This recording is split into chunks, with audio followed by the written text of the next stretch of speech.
Hi everyone. Today in this video, I'll be trying to explain you the poem Foreign Land written by Robert Louis Stevenson.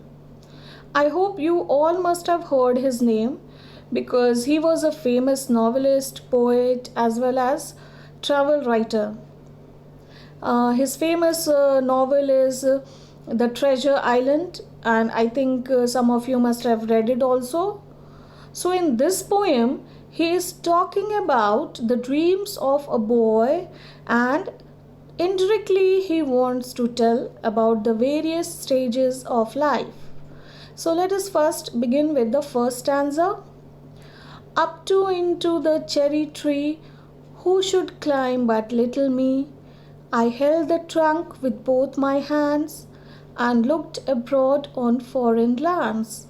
So, here trunk means the main woody stem of the tree.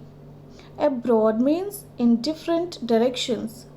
So, in the first stanza, we see that a poet is telling that a small child he climbs a cherry tree with the help of his hands, and he holds the trunk of the tree with both his hands, and after sitting on the branch of the tree, what does he see? He see in different directions, and while he looks at different direction, he could see many unknown places. So those unknown places appears to him as foreign lands. Now the next stanza.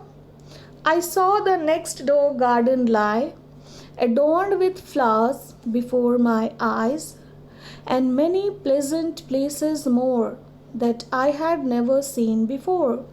So over here, adorned means decorated or something which is made to look beautiful.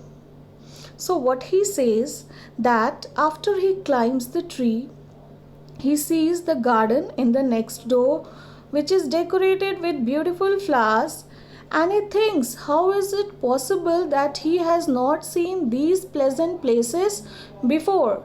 It's very surprising for him that he had never seen these beautiful places before. Now let us see the next stanza.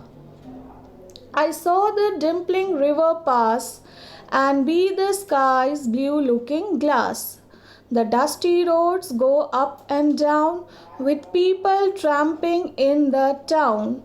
So over here he is telling I saw the dimpling river. What does it means by dimpling? Usually when you smile, sometimes some people get dimples on their cheeks. So over here he is telling river as dimpling. So literally over here it means the hollow or dent on the surface of the river. In this line he is trying to personify the river. Dimpling here comes from the word dimple, where some people when they smile they get dimple on their cheeks, isn't it? So usually it happens to human beings, any person. So he is treating the river as a person and calling it as a dimpling river. So he's trying to personify the river over here. What do you mean by personification?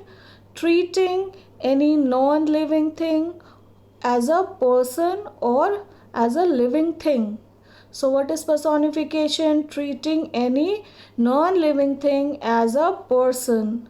So he's treating the river over here as person because he calls it as the dimpling river. The river cannot have dimple. A person has got the dimple whenever they smile, isn't it?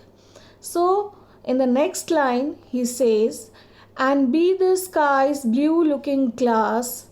So over here it is a metaphor. Now what do you mean by a metaphor? The figure of speech in which a word or phrase is applied to an object which is literally not applicable. Or you can say the hidden comparison between two things which are unrelated. They are not related to each other. If I say my brother is a black sheep of a family, it does not mean over here that he is a sheep or he is black in color. Black sheep means over here as a idiom someone who is disgrace to the family, okay, who doesn't bring reputation to the family.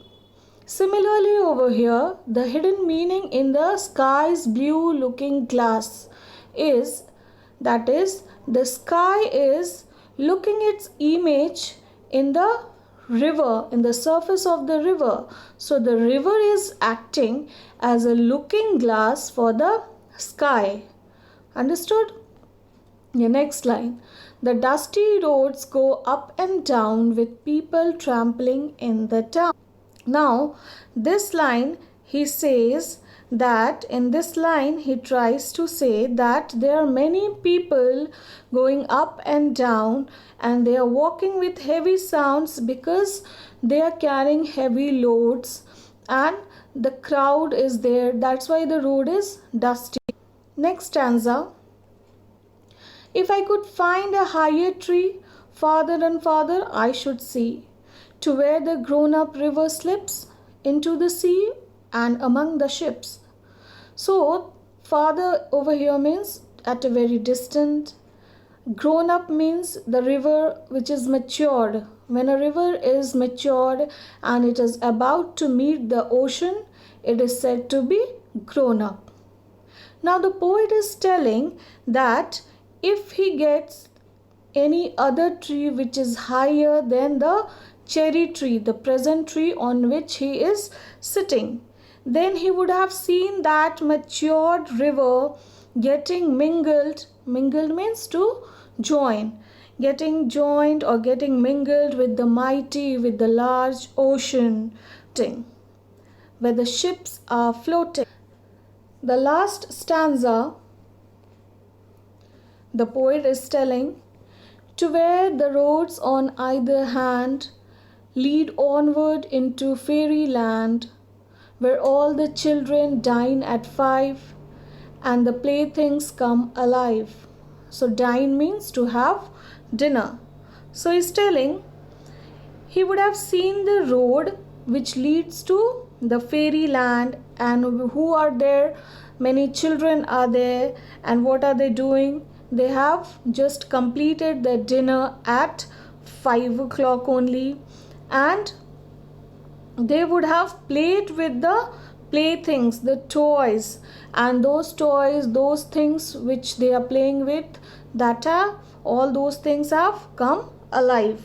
So in the last stanza he tries to tell that every human being after becoming matured will again go into the period of childhood. So I hope the explanation of this poem was clear to you. We will later come with further videos. Thank you for watching it.